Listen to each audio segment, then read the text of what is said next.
Vous prendriez bien un chou à la crème? Non, merci. Vous êtes sûr? Oui, je vous remercie. Mais servez-vous au buffet. Ils sont très bons. Je vous remercie, je n'ai pas faim. Vraiment?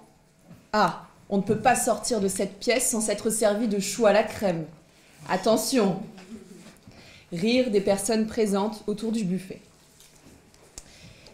Voici comment s'est terminée une réunion avec un dispositif subventionné et en charge de la santé mentale des Français.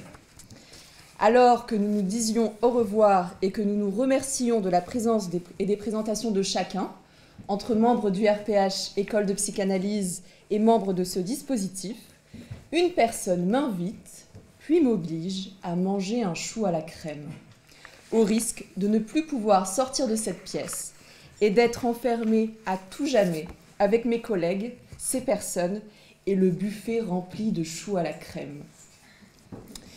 Ce que j'ai trouvé de surprenant dans cet échange, c'est que cette personne est investie et responsable d'un dispositif qui vise à repérer et à écouter des personnes dans une situation de détresse extrême. Me trouvant au pas de la porte de sortie, j'étais moi-même dans une situation difficile. Comment cette personne a-t-elle pu être tout à fait sourde au nom que j'avais énoncé? C'est la clinique que je me permets là de solliciter pour répondre à cette question. Qu'est-ce qui fait que le corps est investi comme un territoire où le nom n'a pas d'effet? Pour cela, je vous propose de nous intéresser à la manière dont les patients et les psychanalysants parlent de leur corps en séance. Il s'agira dans cette intervention de distinguer le discours du moi, qui traite son corps comme objet et qui en demande encore et encore, du discours de l'être qui, intime du grand autre barré, prend soin de son corps.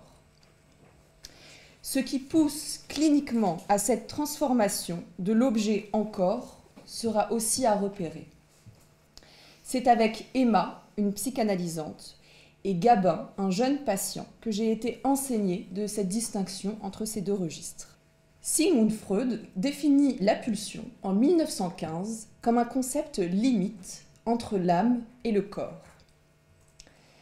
Il dit « La pulsion intervient comme représentant psychique des stimuli issus de l'intérieur du corps et parvenant à l'âme comme une mesure de l'exigence de travail qui est imposée à l'animique par suite de sa corrélation avec le corporel. » Contrairement aux stimuli extérieurs qui ont une force momentanée, la pulsion est une force constante et le corps une source de stimuli internes. À partir du texte de 1915 de Freud, le docteur Fernando de Amorim a proposé ce schéma de la pulsion.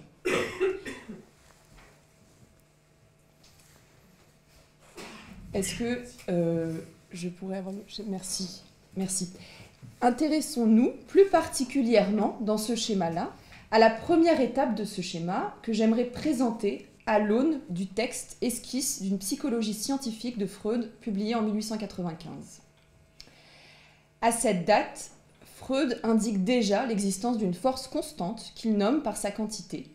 Le système psychique, dit-il, est à la merci de la quantité, et c'est ainsi que naît, à l'intérieur du système, l'impulsion qui entretient toute activité psychique. Freud postule l'existence de neurones nucléaires, donc là c'est à l'époque d'esquisse d'une psychologie scientifique, donc l'existence de neurones nucléaires remplis de charges dans le système psychique qui donne lieu à un besoin de décharge par la voie de la motricité. La première voie est celle de la modification interne, manifestation par l'émotion, agitation, cri, souvent inefficace à la décharge. Cette charge peut se décharger seulement par l'arrêt de la libération de la quantité, par les neurones nucléaires. Cette poussée pulsionnelle est confuse chez l'enfant et n'a pas de forme précise. Elle est autant une excitation somatique qu'une excitation sexuelle et nécessite d'être différée par une modification interne. C'est à cet endroit-là que Freud précise la possibilité de l'intervention extérieure d'une personne bien au courant ou d'une personne secourable, dit-il. Cette impuissance originelle, dit Freud, de l'être humain est à la source première de tous les motifs moraux. Grâce à la recherche en psychanalyse qui a lieu au sein de notre école, et particulièrement la recherche et l'enseignement du docteur De Amorim, nous savons désormais que c'est le signifiant venant du grand autre barré qui permet de faire ce travail de différent pour travailler la pulsion à ce qu'elle devienne désir. Donc là, c'est le grand autre barré sur le schéma. Ce travail de différent, Freud l'annonçait dans une note de bas de page dans l'esquisse. Il écrit « Nous avons appelé désir ce courant de l'appareil psychique du désagréable à l'agréable. Je m'en tiens à l'idée, dit Freud, que l'activité du premier système tend à faire écouler librement les quantités d'excitation et que le second système, par ses occupations, arrête cet écoulement. Quand le second système a achevé son travail d'épreuve, il ouvre les écluses et laisse les excitations s'écouler vers la mobilité. Le travail de la séance psychanalytique intervient à cet endroit de ce que nommait Freud ce second système. La séance fait son travail d'épreuve, au sens de l'expérience d'un effort pour dire en parole, puis associer librement ses rêves, son corps et ses pensées.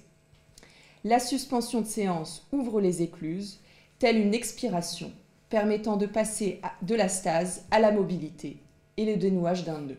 Ce moment très furtif dans le discours du père différencie la consultation de psychothérapie de la psychanalyse. Oui, la psychothérapie de Gabin fait effet. L'organisation d'une nouvelle manière de vivre et une attention particulière portée aux soins du corps de l'enfant. Cette attention est prévue par la règle fondamentale, parler ses pensées, son corps et ses rêves.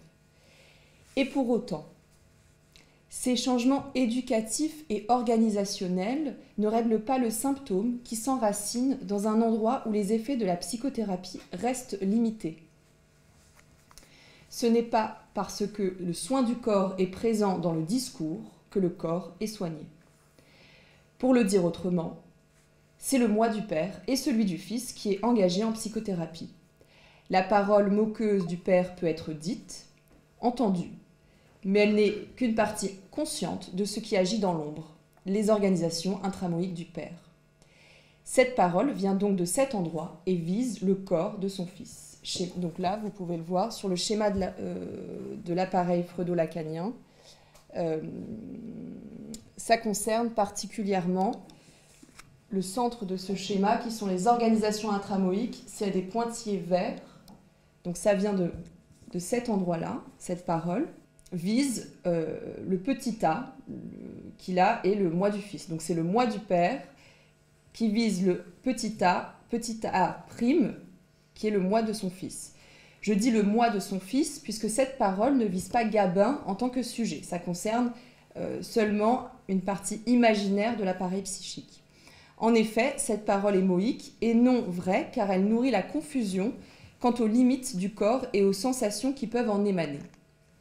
Cette parole ne distingue pas le désagréable de l'agréable et surtout ne prenne pas en compte que ce corps existe, qu'il s'exprime et que Gabin peut en parler.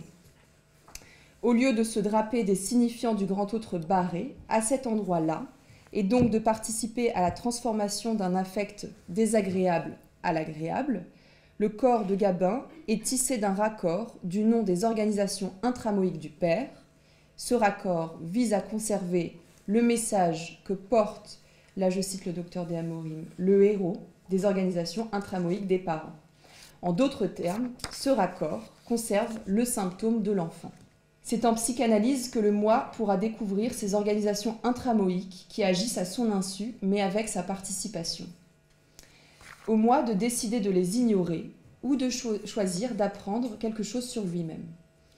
Ce courant d'air dans la dynamique intrapsychique et particulièrement ce désassemblage entre le moi et ses organisations intramoïques permet à l'être de se réveiller et au moi de dire sa souffrance en séance sans se sentir obligé d'agir sa souffrance avec son corps ou sur le corps de ceux dont il est le responsable légal.